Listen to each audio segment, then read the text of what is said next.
యక్షుడి కొలనులోని నీరు తాగడం వల్ల మరణించిన ధర్మరాజు సోదరులని బతికించుకోవడానికి యక్షుడు అడిగిన ప్రశ్నలకి సమాధానం చెప్పాల్సిందిగా నియమం పెట్టాడు యక్షుడు.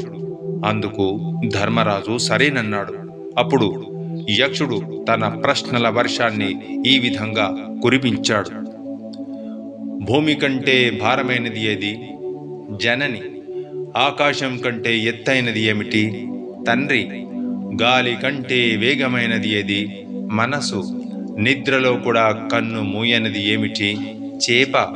మానవునకు సహాయపడునది ధైర్యం. జన్మించి ప్రాణం లేనిది గ్రుడ్డు. రూపం ఉన్న హృదయం లేనిది ఏమిటి? రాయి. ఎప్పుడూ పారేది ఏది? నది.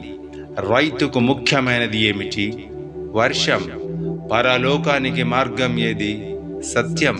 సుఖానికి ఆధారం ఏమిటి? శీలం. మనిషికి దైవిక బంధువులు ఎవరు? భార్య లేక భర్త. లాభాల్లో గొప్పది ఏమిటి? ఆరోగ్యం. సుఖాల్లో గొప్పది ఏమిటి? సంతోషం. నిగ్రహం దేనికి అవసరం? మనసుకి.